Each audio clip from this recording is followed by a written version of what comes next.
Olá, bom dia a todos que nos acompanham em mais esse plantão do Enem. Agora o plantão da Física Marginal, nosso 7º programa dessa primeira temporada, funcionando aqui dentro do plantão do Enem. Lembrando que o plantão do Enem, através do site plantãodoenem.com.br, provê cursos completos em videoaula para sua preparação para o Enem. O nosso programa de hoje, o nosso tema será o pré-sal, um assunto muito discutido, muito debatido no último ano, com certeza, por vários motivos. Primeiro por razões científicas, antes de mais nada, que é o que nos interessa aqui. E depois também por razões econômicas, políticas, sociais, entre outros. As listas, agora que a gente está se aproximando do Enem, as listas que têm temas que podem ser, que consideram bem prováveis de serem propostas da redação, todas elas, né, se você der uma pesquisada, as listas que você já viu, todas elas colocam o pré-sal como um tema muito provável. E como eu disse, é de total interesse da física. A área do pré-sal significa explorar petróleo em região de águas profundas, usando os termos técnicos que a própria Petrobras utiliza. E quando se fala água, lembra hidrostática. E quando se fala água profunda, lembra alta pressão. Então tem uma justificativa aí certa para a gente dedicar um programa inteiro a falar sobre o pré-sal, ok? A gente está começando aí com a logomarca da Petrobras, porque é a responsável direta tanto pela descoberta quanto pela exploração do pré-sal, que tem extremo significado, como eu disse, em várias áreas de importância para o nosso país. De vanguarda tecnológica, científica, de geração de emprego, certamente, de aplicação de engenharia e de geração de riqueza, o controle do PIB, uma série de outras coisas. A balança comercial, porque isso pode dar a possibilidade da gente parar de importar ou reduzir a importação do petróleo mais leve, o petróleo mais fino, enfim, uma série de justificativas que dão a vanguarda para a Petrobras. E também não podemos esquecer, nos últimos dias, muito se tem falado da espionagem, né, agora que se sabe, inclusive industrial, que os Estados Unidos faz no mundo inteiro e especialmente aqui no Brasil e envolvendo a Petrobras por conta da riqueza que se diz que há no pré-sal. Se a gente olhar um pouco para a história de como tudo aconteceu, a gente pode entender talvez até melhor o que se passa hoje em dia. Segundo o que se sabe, a tecnologia, ou as primeiras tecnologias para a extração de petróleo foram desenvolvidas principalmente nos Estados Unidos. Agora, é o tipo de extração de petróleo que se chama de onshore, porque ela acontece no continente. Na época em que o Brasil começou a explorar suas bacias de petróleo, o nosso petróleo é principalmente offshore, ou seja, fora do continente. É petróleo tirado do fundo do mar. Bom, qual era a condição que nós ficávamos então? A tecnologia que era utilizada nos Estados Unidos não servia para o tipo de exploração que a gente precisava. Então, ou nós desenvolvíamos nossa própria tecnologia, ou nós íamos importar a tecnologia de fora, trazendo cientistas, engenheiros que viessem desenvolver essa tecnologia aqui, onde não havia, ou então a gente simplesmente importava o produto e deixava de explorar a nossa riqueza.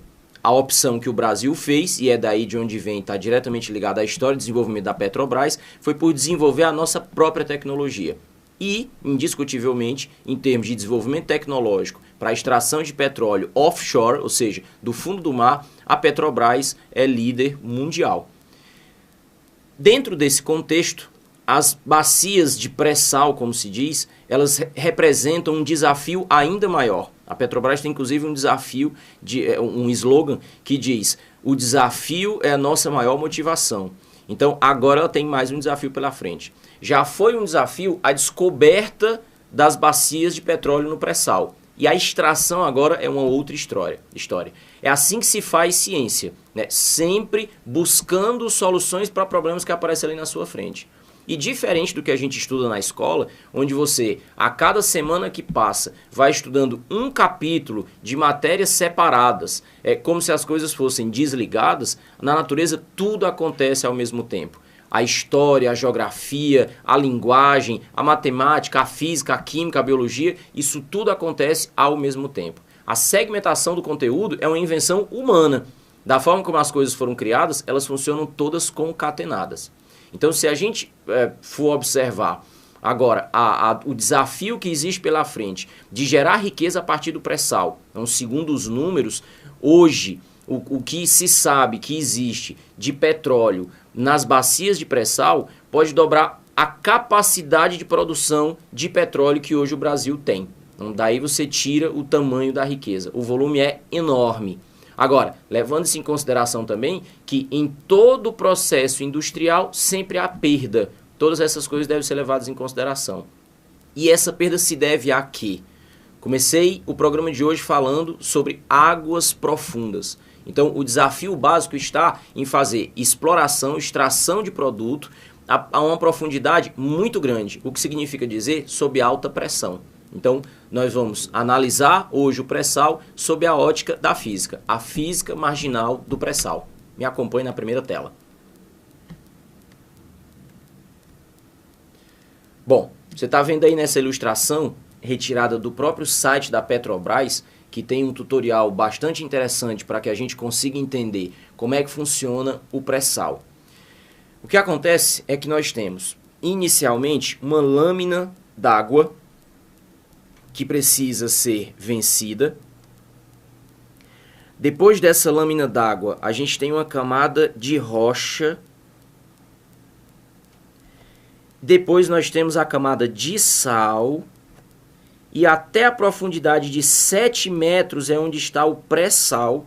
E é aí onde se encontra o petróleo incrustado nessa rocha da região de pré-sal.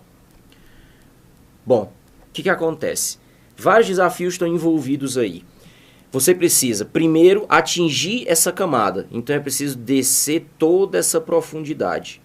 Atingida a camada, existe o outro problema de extrair o petróleo e levá-lo de volta à superfície. Então, daí você imagina logo a quantidade de estrutura que é necessária. Algumas coisas que a gente já pode comentar aqui.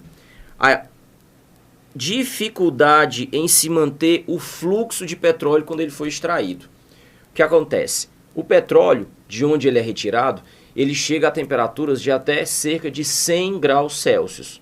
O que acontece é que a água em volta dele chega a temperatura de 4 graus Celsius. Então você imagina a variação térmica de 100 graus Celsius a 4 graus Celsius.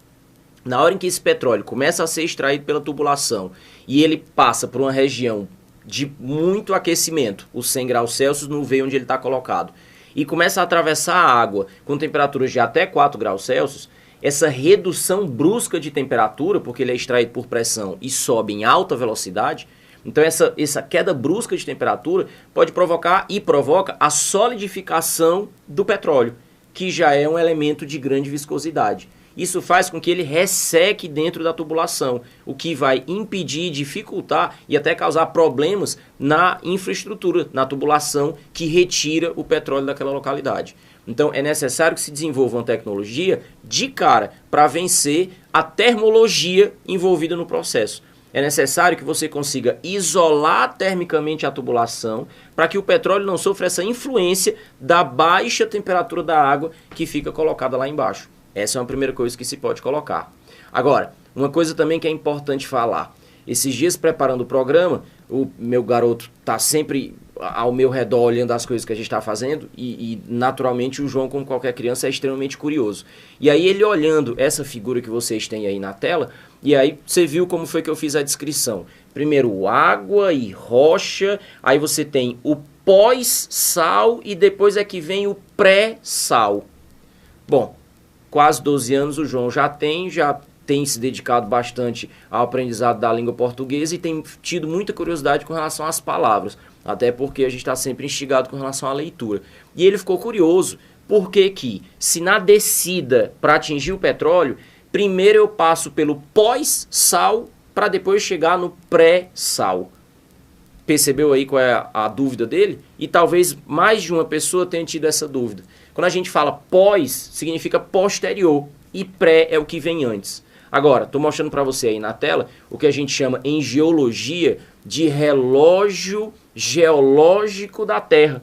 É uma figura bastante interessante que descreve, no formato de um relógio, a formação das várias camadas da Terra.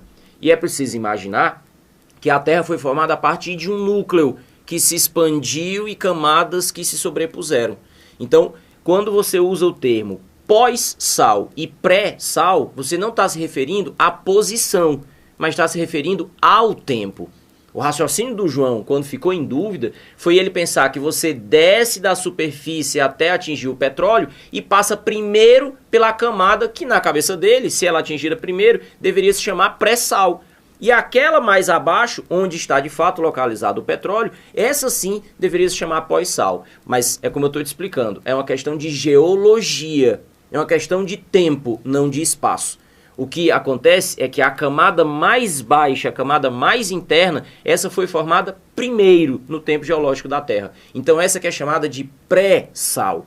A que vem acima, né? Logo acima é a que foi formada depois. Por isso que ela é chamada de pós-sal, ok? Bom, uma outra coisa que é importante que se esclareça.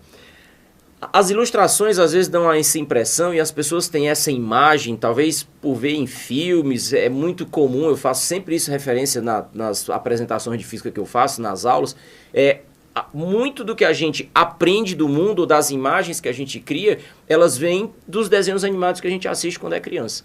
Então é muito comum em desenho animado representar um personagem ficando rico porque fez uma perfuração e atingiu um veio de petróleo.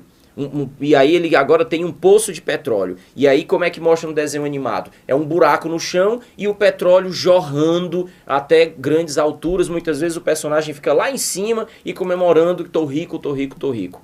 O que acontece? Quando se fala então da camada pré-sal e se diz que essa camada tem grandes volumes de petróleo, então se tem essa impressão que você tem dificuldade de chegar lá, mas quando você fura, tem um grande espaço, um grande reservatório com grandes quantidades de petróleo fluindo por lá. Segundo o que atestam os estudos de geologia e o próprio testemunhos de geólogos da Petrobras, isso também é possível ser visto no site da Petrobras, tem sido divulgado amplamente a tecnologia que eles utilizaram e estão desenvolvendo ainda por conta da camada pré-sal, não é bem assim que a coisa funciona.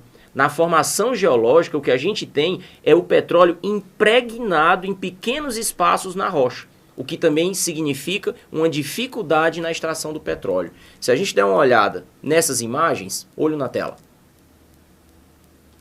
Aqui o que a gente tem são fotografias representando as rochas na altura da camada pré-sal. E se você fica procurando o escuro do petróleo aqui, você vai encontrar nesses veios, ó, nesses poros. É aqui onde o petróleo está concentrado. Então não é como se acredita um grande rio de petróleo correndo por baixo da camada de pré-sal. Então imagina a dificuldade que tem em se extrair isso. Aqui você tem, ó, a profundidade em metros abaixo da camada do pré-sal, onde o petróleo é extraído da maneira praticamente como você está vendo aqui, ó. Se você extrai desse local, você não vai ver o petróleo fluindo da forma como se imagina. Essa é uma coisa também que é importante de ser comentada. Bom, ainda dentro das dificuldades físicas de se extrair o pré-sal, onde é que a nossa reserva de pré-sal está localizada?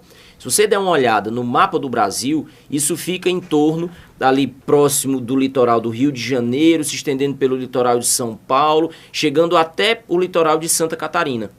É uma área que chega aqui a uns 800 metros de extensão, 800 metros de extensão, tendo até 200 quilômetros de largura. Então, 800 quilômetros de extensão, tendo até 200 quilômetros de largura. O detalhe é o distanciamento em que a gente se encontra em relação ao litoral. Essa distância com relação ao litoral, que chega até 300 quilômetros, ela também representa uma dificuldade de logística e de variáveis físicas, de grandezas físicas, para se consiga extrair a riqueza do pré-sal. Por quê? Uma coisa é você trabalhar em terra, como nós dissemos antes, é o que eles chamam de extração onshore, que é a grande riqueza de petróleo que tem, mas nos Estados Unidos, não aqui. A outra coisa, e ainda é relativamente fácil, é você trabalhar extraindo petróleo no mar, mas a distâncias pequenas do litoral, onde você tem uma pequena profundidade do mar, onde você está próximo da costa, até o transporte de material ele fica facilitado. Quanto mais você se afasta, quanto mais para alto mar você chega, quando eu digo alto mar, eu estou querendo dizer uma maior profundidade marítima. Então, além da profundidade, a distância da costa para que você consiga transportar pessoal e equipamento. Isso também é uma coisa que é importante ser levada em consideração. As características da região do pré-sal. Vamos dar uma olhada na tela.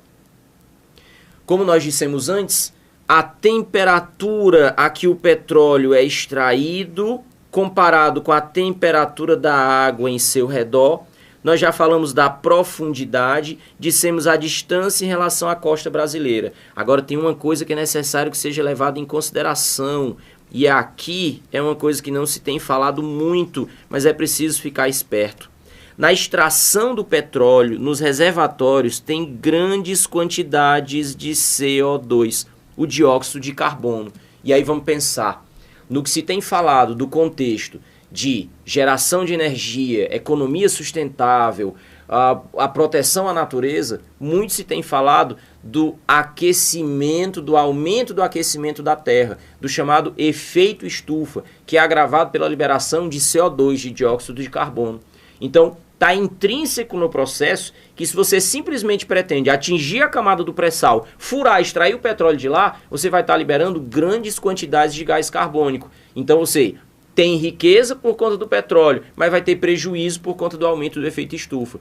E isso ainda constitui um desafio para a Petrobras, com o desenvolver tecnologias em que você consiga separar. Hoje a principal linha de pesquisa, segundo o que a gente consegue ler no site deles, é exatamente essa: conseguir separar o gás carbônico do petróleo para que esse gás carbônico não seja liberado para a superfície.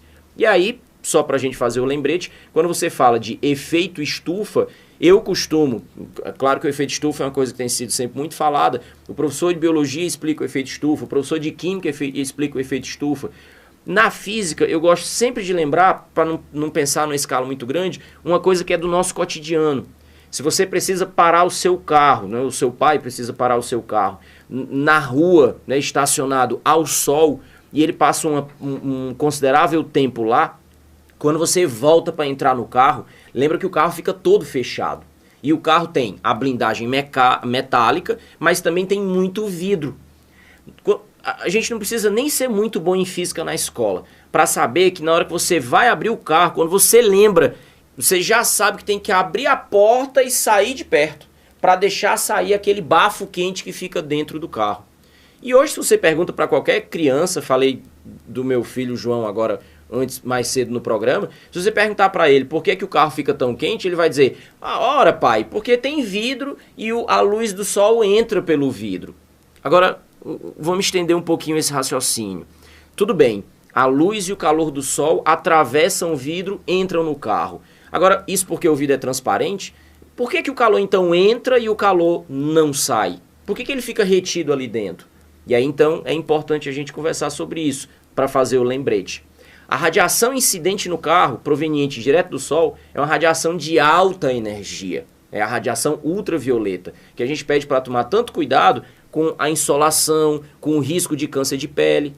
Agora, essa radiação, quando entra através do vidro, que de fato acontece, e incide sobre o carro, ela é absorvida e depois é rebatida para o ambiente, é devolvida. É como se fosse absorção e emissão. O que acontece é que parte dessa energia é absorvida pelos materiais, por isso que esquenta. Se você entra no carro dessa forma e já senta logo, você queima o bumbum, porque o assento está todo quente, a direção é quente, o painel do carro é quente.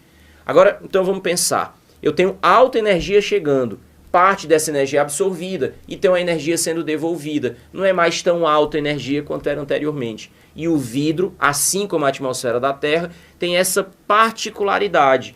Ele é transparente a altas energias, mas é translúcido, por vezes opaco, a baixas energias. Então deixa o calor entrar, mas não deixa o calor sair.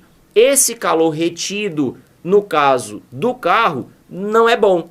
Quem tem problema de rinite, por exemplo, sofre de cara se entra no carro logo quente desse jeito. O ideal é abrir a porta do carro, sai de perto, deixa o vento fluir. Quando entrar no carro, baixa os vidros. Se o seu carro tem ar-condicionado, liga o ar-condicionado, mas com os vidros abertos, para deixar primeiro que o ar quente todo saia, para depois então você fechar os vidros.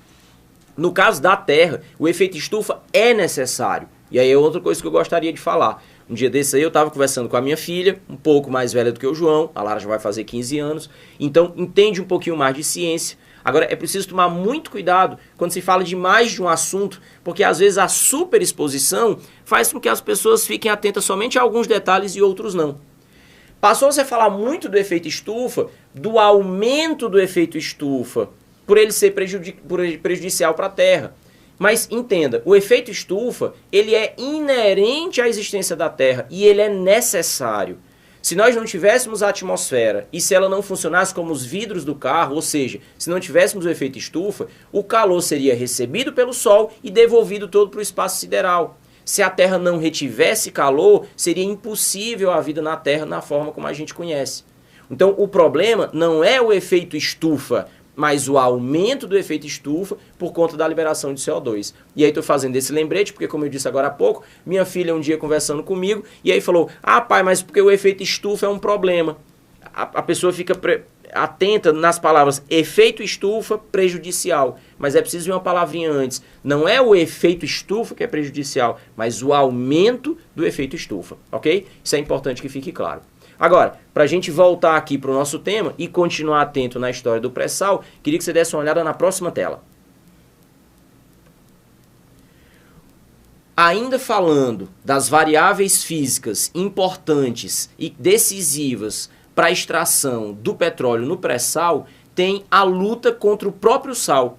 Mais uma vez estou te mostrando ilustrações do tutorial que aparece no site da Petrobras, onde mostra uma experiênciazinha simples. E você sabe que no plantão da Física Marginal a gente está sempre procurando trazer, dentro do conhecimento científico de ponta, alguma coisa básica que você possa fazer em casa para entender o que acontece no mundo. Então tem uma experiênciazinha que se descreve, simples, para você entender uma das dificuldades de se perfurar a camada pré-sal. Você pega um copo, tá? E esse copo vazio, e aí coloque sal.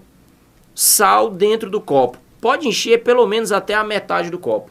Depois, com um lápis comum, tenta perfurar o sal. Além da dificuldade mecânica que você vai encontrar de conseguir perfurar essa camada de sal, você vai observar uma coisa.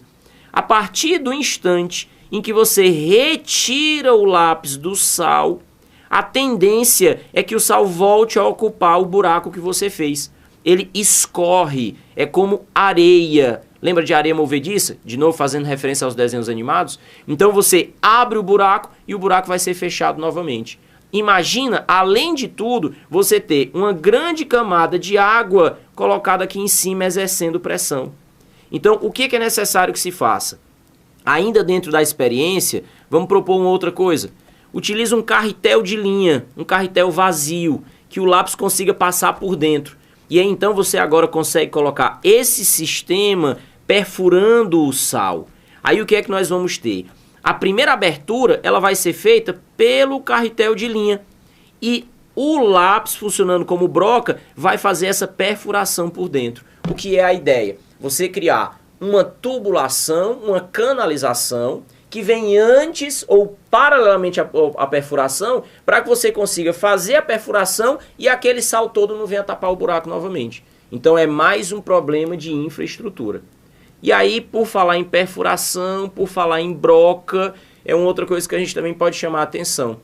Você já deve ter visto seu pai ou alguma pessoa fazendo um trabalho em casa utilizando uma furadeira. Muitas vezes você precisa fazer um furo na parede, colocar uma buchinha de borracha, para depois colocar um parafuso para fixar um quadro mais pesado, por exemplo.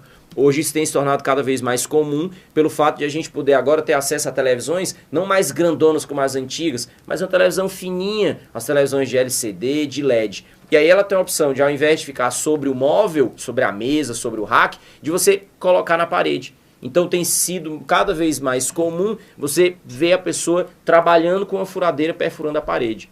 E às vezes acontece de o sujeito escolher onde é que ele vai fazer o furo e não conseguir perfurar. Se você encontra, por exemplo, uma viga que estava escondidinha na parede, as vigas são feitas de concreto. E aí então você percebe bem que na hora que você tenta perfurar com a broca, às vezes até aparece um cheiro de queimado, até fumaça. Vamos raciocinar. O que é que nós temos ali? A broca, ela funciona com rotação. A ponta da broca é de metal super duro. A ideia é conseguir perfurar uma rocha também muito dura. Você há de convir comigo que nesse impacto, nessa colisão, como qualquer impacto, e com um movimento muito rápido, o atrito é muito grande e o atrito é uma força dissipadora de energia. E a energia é dissipada na forma de quê, pessoal? Na forma de calor. Então, as altas temperaturas envolvidas no funcionamento das brocas para perfurar a camada de pré-sal também exigem um sistema de resfriamento muito grande. Esse resfriamento que utiliza a própria água do mar e a lama que é formada na perfuração. Então, mais uma questão envolvendo temperatura, trocas de calor, enfim, conceitos de termologia na extração de petróleo do pré-sal. Isso também é uma coisa que precisa ser falado. Agora, estou descrevendo desde o começo do programa, te dando a noção da profundidade a que se vai trabalhar na camada de pré-sal. O que acontece? Vamos analisar que profundidade é essa. E ao longo dos anos, já que nós dissemos desde o começo que a Petrobras é pioneira e é vanguarda em desenvolvimento de tecnologia para a extração de petróleo offshore, então é natural de se imaginar e fácil de se entender que ao longo das décadas se conseguiu atingir profundidades cada vez maiores. Então eu queria que você desse uma olhada na próxima ilustração. Olho na tela. Analisando ao longo das décadas as profundidades que se conseguiu atingir na extração de petróleo, nós vamos começar aqui. Desde 1977, chegando até uma profundidade de quase 2.700 metros de profundidade. Depois 2.800, 3.300, e em 1992 mais de 2.900, chegando em 2003 4.300 metros, tudo isso acima da camada de sal. Agora, a profundidade atingida é de 7.000 metros, na chamada Bacia de Santos, que tem sido tão falado nos últimos dias. 7.000 metros de profundidade. O que é que significa você mergulhar no mar e depois em rochas a 7.000 metros de profundidade? Bom, precisamos falar um pouco sobre pressão. Vamos começar falando sobre a pressão da atmosfera. O que acontece? Tanto a água quanto o ar são considerados fluidos. Fluidos têm peso, peso é uma força, e forças sobre área exercem pressões. Se a gente fala do ar da atmosfera, primeiro é importante lembrar que quanto mais baixo a gente se encontra, mais comprimido é o ar. Esse é um conhecimento que é explorado com as crianças desde as aulas de ciência lá do ensino fundamental. O detalhe é que à medida que você sobe nas camadas da atmosfera, quanto maior vai sendo a sua altitude, a altura em relação à superfície, as moléculas vão ficando cada vez mais espaçadas. É o que a gente chama de ar rarefeito. Então, tudo tem a ver com o quê? Com a densidade do ar, ou seja, com a quantidade de moléculas de ar que você vai encontrar num determinado volume, se você está próximo à superfície ou afastado da superfície. É por isso, por exemplo, que um dos desafios de subir a grandes altitudes é respirar, por conta da escassez de moléculas de ar por volume. E se você imaginar toda a extensão das camadas da atmosfera, como é que nós explicaríamos o fato de você ter as moléculas mais prensadas nas baixas altitudes e mais rarefeitas nas altas altitudes? Ora, a gente já pode pensar no próprio peso do ar, a coluna de ar que você tem pressionando. Essa coluna de ar, quanto maior, mais peso e maior pressão ela exerce. Essa pressão que você escuta falar na escola, desde que se estuda o chamado barômetro de Torricelli. Esses nomes também são comuns e são conhecidos por todos. Baros significa pressão. Barômetro é o medidor da pressão. E se fala em barômetro de Torricelli, porque ele idealizou uma experiência que demonstra por que nós dizemos que ao nível do mar a pressão atmosférica chega a 76 centímetros de mercúrio. É uma experiência fácil, inclusive, de ser reproduzida. O que é a ideia? Com um grande tubo de ensaio cheio de mercúrio, que é metal, mas é líquido, então é bastante denso, mas é fluido.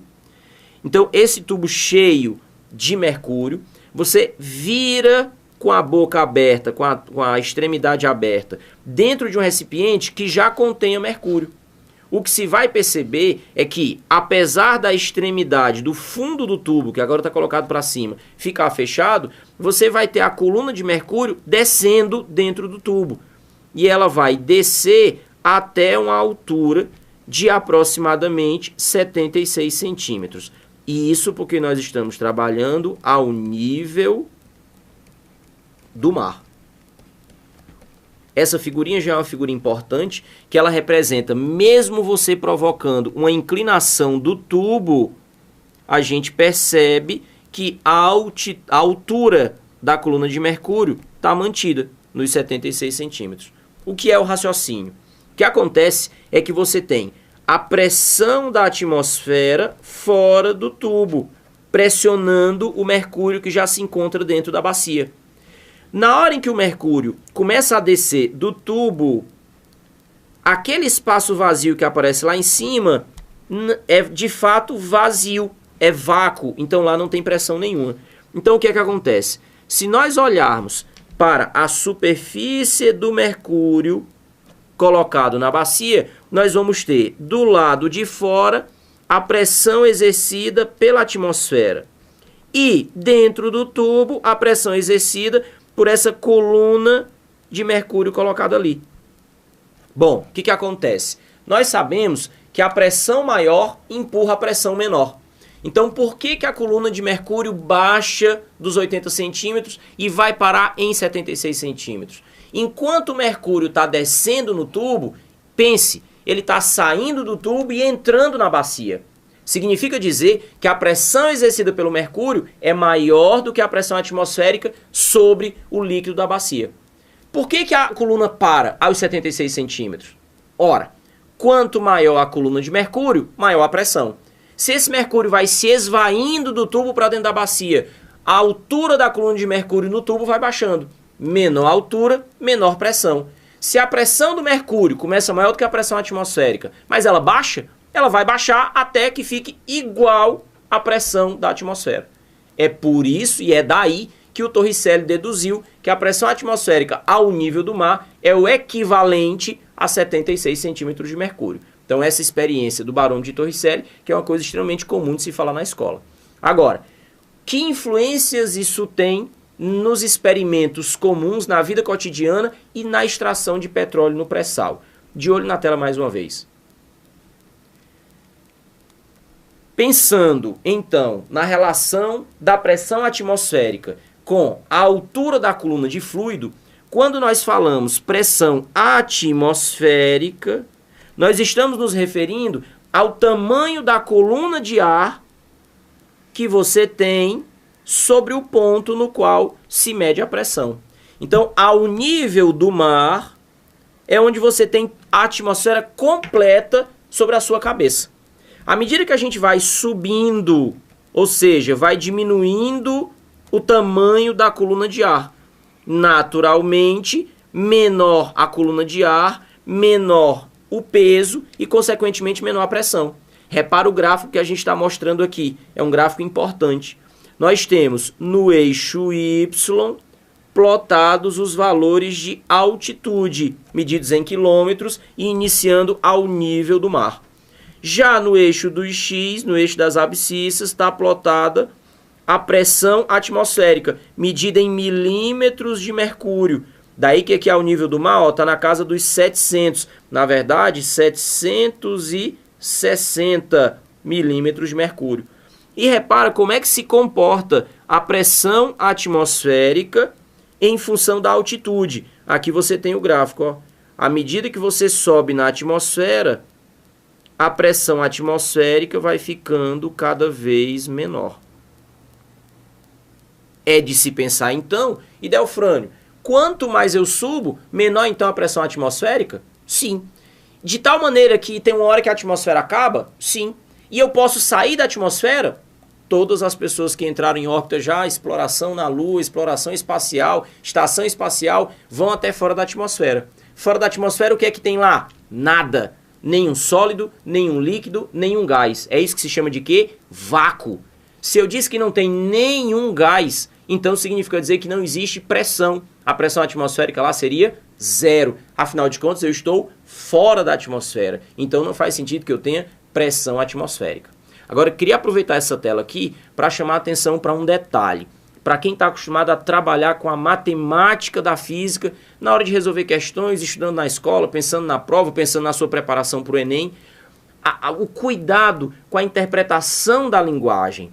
Eu comecei o programa falando da dúvida que o meu filho teve no uso dos termos, né, do prefixo pré-sal e pós-sal. Porque ele imaginava, ele interpretou que tivesse relação com o espaço, com a posição. E como a gente viu, é uma definição que tem a ver com o tempo. Então, a interpretação da linguagem, ela é importante para que a gente não cometa erros bobos, inclusive na hora de resolver questões. Olho na tela. Quando nós falamos que a pressão hidrostática depende da altura da coluna de líquido, matematicamente é uma expressão conhecida. A pressão, ela depende da densidade do fluido, da gravidade local e da altura da coluna de líquido. O que acontece? Se nós ficarmos concentrados na pressão e na altura da coluna de líquido, nós vamos dizer que são duas grandezas diretamente proporcionais. E o que são duas grandezas diretamente proporcionais? Quando uma delas aumenta, a outra também tem que aumentar. Aí uma aluna chegou para mim e perguntou: professor, não consigo entender. Se pressão é dGH, quer dizer então que pressão e altura são diretamente proporcionais. Aí eu concordei. Aí ela disse, então, por que é que quando eu subo na atmosfera, então a altura aumenta, a pressão faz é diminuir? Como que elas são diretamente proporcionais? De novo, a colocação da linguagem e a percepção.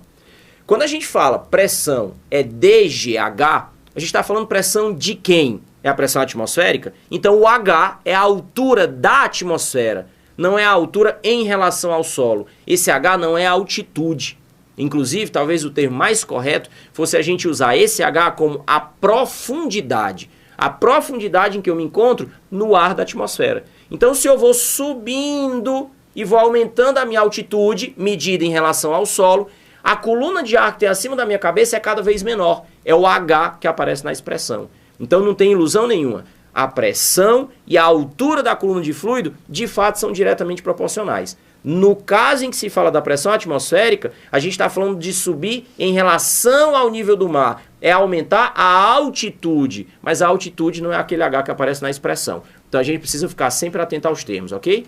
Bom, já que a gente falou em profundidade e o tema do programa é a camada pré-sal, então na realidade eu não estou subindo na atmosfera, eu estou descendo na profundidade do mar. Vamos ver como é que fica a pressão em relação à profundidade do mar? Olho na tela. Se, subindo na atmosfera, nós temos uma pressão cada vez menor, quando nós descemos no mar, nós ficamos com uma pressão cada vez maior. E aí, se você der uma olhada nessas duas figuras, aqui eu estou querendo mostrar duas coisas. Primeiro, mais uma vez, uma experiência simples que você pode fazer na sua casa para entender que quanto maior a profundidade, maior é a pressão exercida. Nesse caso aqui, a gente utiliza uma garrafa PET, água colocada na garrafa PET. Você faz dois furos. Um furo numa posição mais baixa, próxima ao fundo da garrafa, e o outro numa posição mais alta. Você vai perceber que a água que escoa pelo furo que está mais alto, ela sai num lançamento horizontal e tem pequeno alcance. Enquanto que a água está no furo mais baixo, ela tem um alcance maior. Agora vamos pensar. Quando você arremessa um objeto para frente horizontalmente, quanto maior o impulso que for dado no início, mais longe, maior vai ser o alcance que ele vai atingir. O que essa experiência mostra para a gente então? Esse furinho que está mais baixo, ele arremessa a água mais longe exatamente porque a água sai com mais velocidade. E ela sai com mais velocidade por conta da pressão ser maior. E a pressão é maior por conta da profundidade. Vamos representar isso na garrafinha de novo? Olhe na tela. Aquilo que eu te falei antes, da pressão exercida ser DGH. E a atenção no que é o H. Aqui está o nível da água. H é a profundidade do ponto que a gente quer calcular a pressão. Então repara que à medida, na sua experiência da garrafa PET, à medida que a água for escoando e o líquido for reduzindo de volume, a profundidade vai se tornando cada vez menor, o que faz com que reduza a pressão e o alcance da água também vai reduzindo. Vale a pena chamar a atenção para o detalhe que se você for fazer essa experiência em casa, não vai simplesmente furar a garrafa e deixar a água escorrer para desperdiçar a água. A água é um bem que precisa ser preservado. Faz a experiência, recolhe a água numa bacia para poder aproveitar a água depois. Não se pode desperdiçar a água, ok? Voltando para a tela. Falando então em relação à profundidade do mar, repara essa figurinha que aparece aqui. O que a gente tem é uma altitude maior colocada aqui, representado por uma montanha, uma serra. Aqui o que nós temos? O nível do mar, onde já se disse que atua aqui a atmosfera inteira, aquela pressão que a gente já disse que vale os 76 centímetros de mercúrio. 76 centímetros de mercúrio. Agora, se você descer a alguma profundidade no mar, e aqui a gente vem representando 10 metros, 20 metros, 30 metros, você vai perceber que a pressão vai ficando cada vez maior. Faz sentido isso para você? Repara que ao nível do mar, o que nós temos é a atmosfera sobre nossas cabeças, toda essa camada de ar. A partir do momento em que você mergulha agora, além do ar da atmosfera, o que nós temos é uma coluna de água. São então agora dois fluidos para exercer pressão. É o que nós passamos a chamar de pressão total. A pressão total, que é então a soma da pressão atmosférica, que eu tenho quando estou ao nível do mar, com a chamada pressão hidrostática, o DGH, a pressão da coluna de água. E olha aqui aparecendo a profundidade mais uma vez. Então, quanto mais fundo você vai, maior vai sendo a pressão. E se você observar esse gráfico, ele traz uma informação interessante. Ele mostra a proporção. Repara que ao nível do mar, nós temos uma profundidade 0 e a pressão é de 1 atm. Quando você desce 10 metros na água, a pressão passa a ser de 2 atm. 20 metros na água, 3 atm. 30 metros na água, 4 atm. Repare então que a cada 10 metros que você desce na água, isso equivale a 1 atm de pressão. Vamos ver se isso faz sentido. O que acontece é que quando nós utilizamos naquela experiência do barômetro de Torricelli o mercúrio tem uma densidade 13,6 gramas por centímetro cúbico. Cada centímetro cúbico de mercúrio tem uma massa de 3,6 gramas. Se nós pegarmos o mesmo volume de água, nós vamos ter 1 grama de água. Aqui eu queria fazer duas observações. Primeiro, sempre cuidado com a linguagem. Não se fala 1 grama. Você sabe lá das aulas de língua portuguesa que existe a grama e o grama. Em física a gente fala de o grama, que é a massa, é a unidade de medida de massa. A grama é aquilo que tem lá no campo de futebol. Tá? Então não pode chegar na prova de física pensando em a grama. Então a densidade da água é 1 grama por centímetro cúbico. E aí a segunda observação que eu queria fazer. Compara a densidade da água e do mercúrio. Você tem quase 14 vezes mais densidade no mercúrio do que na água. Se a gente lembrar da expressão, a pressão hidrostática DGH, repare que a gente tem falado até agora da relação entre a pressão e a altura. Mas olha aqui a densidade aparecendo. E quando a gente fala da densidade, se você tem o mercúrio mais denso, você precisa de menos altura para conseguir a mesma pressão. Então, uma atmosfera equivale a 76 centímetros de mercúrio e equivale a 10 metros na água. Então, a cada 10 metros que você desce na água, você tem um incremento de pressão de 1 atm. Então, agora vamos raciocinar. Nós trabalhamos com a profundidade da bacia de pré-sal 7.000 metros. 7.000 metros é 700 vezes 10 metros. Então, é 700 vezes 1 atm. O que significa dizer que a pressão na profundidade do pré-sal é altíssima. Basta você pensar, por exemplo, que nós vivemos na atmosfera da Terra e o nosso corpo é preparado biomecânica e fisiologicamente para uma pressão de 1 atm. Se você desce 10 metros na água, você já teria que estar preparado para o dobro, 2 atm. Se você tem que descer até a camada de pré-sal, isso significaria 700 atm. Bom, Delfrânio, esses números eles não me dizem muita coisa. Como é que eu posso ter noção do que é uma pressão atmosférica? Vou te mostrar agora alguns exemplos práticos, alguns cotidianos, para que você tenha noção do que é que representa, qual a intensidade da pressão atmosférica. Olho na tela. Primeira coisa que eu queria falar é do ouvido. O que acontece? As pessoas quando viajam de avião ou quando mergulham, algumas pessoas sentem dor no ouvido.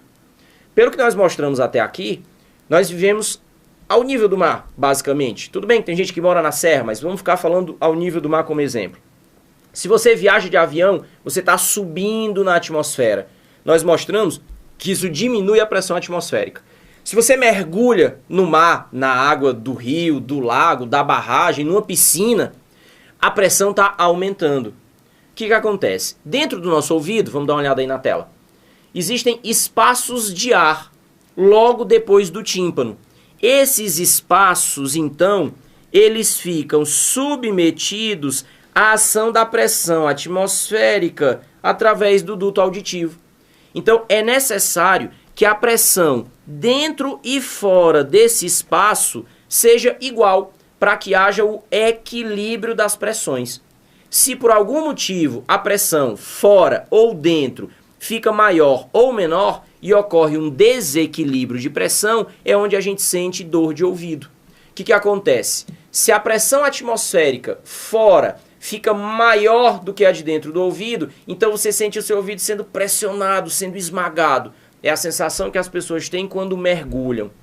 Se a pressão atmosférica fora do ouvido fica menor, a sensação que você tem é que seu ouvido vai explodir. De qualquer uma das duas maneiras, você vai sentir dor. É a sensação que as pessoas têm quando mergulham, quando viajam de avião. Daí vamos pensar.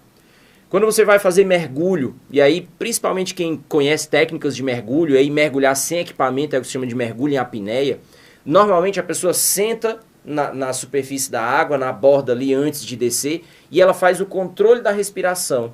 Como é que é o controle da respiração? Ela tapa o ouvido, ou tapa o nariz, fecha a boca e sopra o ar. É muito parecido com você querer prender um espirro. Às vezes você está na sala, está quietinho, ninguém está prestando atenção em você, vem aquela coceira no nariz, dá uma vontade de espirrar e tu prende o espirro. E aí como é que você faz para prender o espirro? Quando você espirra pelo nariz e espirra também pela boca. E você pode até não saber, mas também espirra também pelo ouvido. Você vai saber isso com certeza quando você prende o espirro. Fecha a boca, tapa o nariz. Você vai sentir uma dor tremenda no ouvido. E como é que isso se explica? Quem conhece isso é a pessoa que vai fazer o mergulho em apneia. Quem conhece isso é o pessoal da comissão de bordo do avião, quando na hora que o avião vai decolar, ele oferece chicletinho e bombom para você ir mastigando. Talvez alguns de vocês que estejam nos assistindo, quando mexe a mandíbula, sente um estalo no ouvido. Esse estalo ele é necessário para regular a pressão. Se você consegue sentir esse estalo no ouvido, provavelmente você consegue viajar de avião, subir a serra, talvez até mergulhar, se não for uma profundidade muito grande, sem precisar do chicletinho e sem precisar daquela técnica. Como é que a coisa funciona? Dá uma olhada nessas imagens aqui, ó. O que acontece é que existe um espaço chamado tuba auditiva. Tuba é um conduto. auditivo que faz referência ao ouvido. Você repara nessas imagens que essa tuba auditiva, ela tem uma ligação direta do ouvido com o nariz. E aqui eu tenho essa outra imagem, que é uma imagem de um livro de anatomia, que mostra um corte na cabeça, mostrando aqui, ó, as narinas, aqui você tem a região da garganta, aqui você tem a tuba auditiva, que liga diretamente, como nós destacamos, o nariz e o ouvido. E se liga o nariz e o ouvido, também liga a garganta. Então você tem passagem de ar entre essas regiões.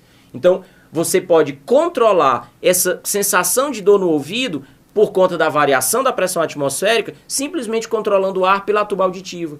Então, tapou o nariz, deu uma forçada no ar, você regula a pressão do ouvido. Assim como também, se você prende o espirro, não vai ser bom por conta dessa diferença de pressão. Já fica aí também a dica para a sua saúde. Então, estou tentando te exemplificar o poder que a pressão atmosférica tem. Mas agora, vou falar uma coisa ainda mais forte. Vamos voltar para a tela. Lembrando das aulas de ciência, todo mundo viu essa figura em seus livros de ciência do ensino fundamental. A experiência dos hemisférios de Magdeburg. Quando alguém teve a ideia, e esse alguém é Otto von Guericke, de, utilizando hemisférios metálicos, então meias esferas, hemisférios, colocados um contra o outro, de onde se retirou o ar. Foi feito o vácuo nesse espaço. A experiência realizada na época, na cidade de Magdeburg, mostrava vários cavalos, e aí você sabe que já deve ter visto em propagandas de automóvel, principalmente quando se faz propaganda de caminhonete, que é para dizer que ela é possante. Então se fala de muitos cavalos de potência. Uma época dessa tinha um comercial que brincava falando pôneis malditos, porque o camarada perdia potência no motor, quando levantava a tampa ele via pôneis, não via cavalos. Existe uma unidade de medida de potência que é cavalo-vapor, antes da medida de Watt, que é o sistema internacional. Então a ideia de que cavalos de potência, porque os cavalos de fato são animais muito fortes. E aí você observa na ilustração, vamos voltar para a tela? Você observa na ilustração a reprodução do que foi feito na experiência de Magdeburg. E se você tem vácuo dentro desse espaço, eles não foram capazes de separar os dois hemisférios. Detalhe, aqui não tinha parafuso, não tinha solda, não tinha prego, não tinha super bonder, nada disso. Você tinha simplesmente o vácuo no interior dos hemisférios e a pressão atmosférica normal, a pressão atmosférica comum, atuando do lado de fora. Essa, inclusive, é uma experiênciazinha que você pode fazer com seus colegas, utilizando aqueles desentupidores de pia. Agora, para não sair de dentro de casa, e aí te mostrar o efeito mais drástico do que é que significa a pressão. Não sei se você já presenciou o acidente ou um local pós-acidente. Eu nunca cheguei a ver um acidente desse acontecendo, mas já visitei o local depois do acidente ter acontecido. E sei que você está vendo é o que você está pensando mesmo. Vou pedir que você tenha atenção, principalmente nessa imagem aqui, ó. Você conhece a panela de pressão da sua casa. Ela não é uma panela comum, ela é uma panela reforçada. Olha o rasgo na lateral dessa panela. Essa é uma panela de pressão que explodiu.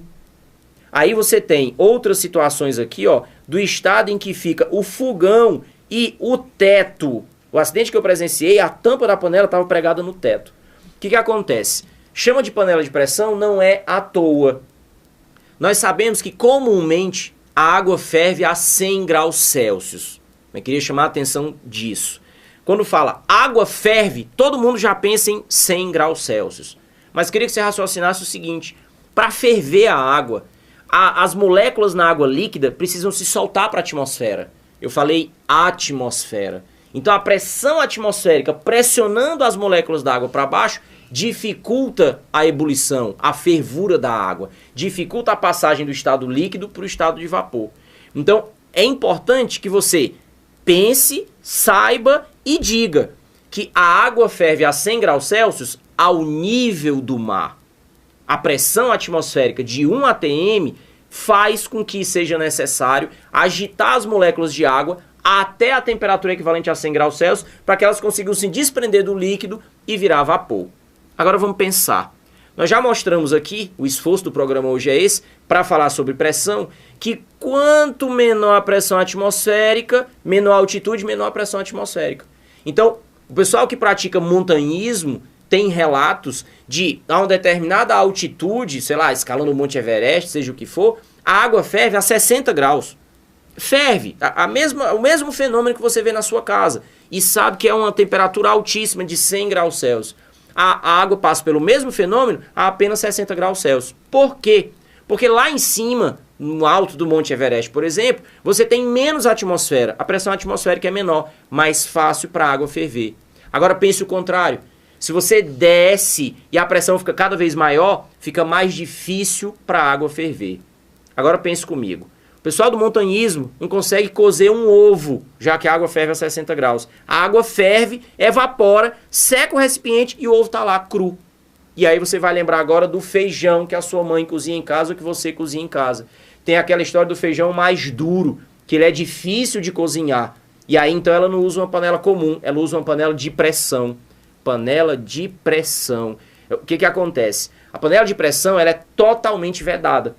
Você já viu sua panela de pressão? Ou ela tem uma tampa ovalada, que você precisa colocar ela na vertical dentro da panela, ela fecha de baixo para cima, trava com uma presilha no cabo. Ou então, existem panelas mais novas em que a tampa é redondinha mesmo, mas você coloca ela sobre a panela e gira. Ela tem uma rosca para ficar travada e mais uma válvula. E em cima, na tampa da panela, tem aquela válvulazinha, que você sabe, é característica, num determinado momento ela começa a girar, balançar e vai saindo um vaporzinho ali. A gente costuma dizer fumaça. Raciocine comigo. A água que tem dentro da panela, quando atinge grande temperatura, uma hora ela vai ferver. Ferver significa dizer que ela vai liberar vapor. Se a tampa da panela é presa, ela não balança, ela não libera o vapor, esse vapor vai aumentando e a pressão ali dentro vai aumentando. A válvula da panela é preparada para quando chega na casa aí dos 2 atm, liberar o vapor, para que essa pressão não passe disso, entre 1 e 2 atm. Então a pressão dentro da panela chega a quase o dobro da pressão atmosférica. Mais pressão atmosférica, mais difícil da água ferver. A água dentro da panela ferve a 120 graus Celsius. Daí então ela ferve numa temperatura mais alta e aquele feijão duro de cozinhar, ele acaba cozinhando por conta disso. Em compensação, se a panela, a válvula, não foi bem limpa, se não foi dada manutenção, se ela está com defeito por algum motivo e o usuário não percebe, ela não levanta, não gira, não treme, não libera o vapor. E a pressão lá dentro vai aumentando, aumentando, até superar o limite que a panela aguenta. E aí, nesse caso, causa esse estrago que você vê aí. Tudo isso é um esforço que eu estou fazendo para te dizer o que é a pressão atmosférica. Agora, veja bem, eu falei de 1 atm e 2 atm, no caso da panela de pressão. Como é que é mesmo a pressão lá no pré-sal? 7.000 metros de profundidade. Então, só em termos de água, isso equivaleria a 700 atm de pressão. É uma pressão extremamente alta, ok? Agora, para a gente fechar essa nossa conversa sobre a exploração de petróleo na bacia do pré-sal, é importante que a gente não esqueça também que o desafio já começa, antes de pensar na profundidade, em ficar na superfície. As plataformas de exploração offshore, como nós dissemos ao longo do programa, elas ficam em alto mar. O que significa dizer que fica sob a ação da influência das ondas, das marés, dos ventos, que são altos e fortes em alto mar. Daí que nós temos vários tipos de plataformas. Você está vendo aí na ilustração, nós temos plataformas que são fixas no fundo do mar, plataformas que ficam ancoradas, mas que são móveis, plataformas totalmente flutuantes, plataformas presas por torres, por cabos. Tudo isso são tecnologias que a Petrobras precisou desenvolver ao longo dos anos para conseguir fazer essa exploração. Agora, queria encerrar o programa respondendo uma pergunta que me foi feita ao longo da semana. A gente fez o anúncio de que faríamos esse programa de domingo sobre o pré-sal, e aí falando da exploração de petróleo. E ao longo da semana, um colega me fez a pergunta, por que que em toda plataforma de petróleo sempre tem uma torre alta e lá em cima da torre tem sempre uma chama queimando? E é uma pergunta de fato muito boa. O que acontece é que na exploração do petróleo, e na extração, e no refino, e no trato químico, sempre há refúgio de gás. gás inflamável. Esse gás inflamável que não tem como ser contido, que não vai ser utilizado e não tem como ser armazenado. Então ele é conduzido até aquela torre alta e lá tem uma chama onde constantemente ele é queimado, com o objetivo de manter a segurança do local, a segurança da plataforma. Agora você deve estar pensando assim, ora, mas o Delfrânio disse antes que na profundidade do pré-sal pode ter liberação de gás carbônico e que eles não podem fazer isso porque vai liberar gás na atmosfera. Então isso acontece e é natural e é intrínseco ao processo das plataformas. Por isso que existe uma regulamentação para a quantidade de queima que pode ser realizada.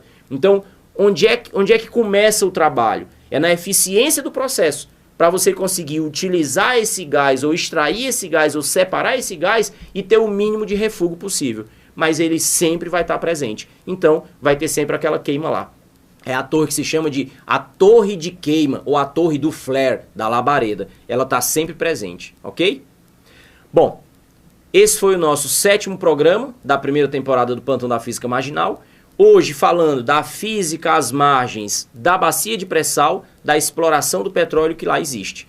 Lembrando que isso faz parte do Plantão do Enem, do site plantãodoenem.com.br. Você pode acessar, curtir a página no Facebook e ter acesso a cursos completos em videoaula de todas as áreas do conhecimento para a sua preparação para o Enem. No próxima semana estaremos aqui de volta. Ao longo da semana, lembre-se de acompanhar os programas anteriores. Se você quer rever, se você quer baixar, para quem ainda não assistiu, está aqui pela primeira vez, www.youtube.com/idelfrânio, sendo que o último O é um 0. Alguém, não sei se existe outra pessoa com esse nome no mundo, mas resolveu registrar o nome antes de mim. Então, /idelfrânio com 0 no final. E lá você tem os vídeos dos programas anteriores, entre outros materiais que vai estar disponíveis para você. Curta também nossa página no Facebook, facebook.com/Física Marginal. E para você que está se preparando para o Enem, nós temos questões originais, baseadas nas matrizes de referência do Enem, com habilidades e competências, no nosso site, fisicamarginal.com. Lembrando que o nosso programa é uma realização de plantãodoenem.com.br. Até a próxima semana.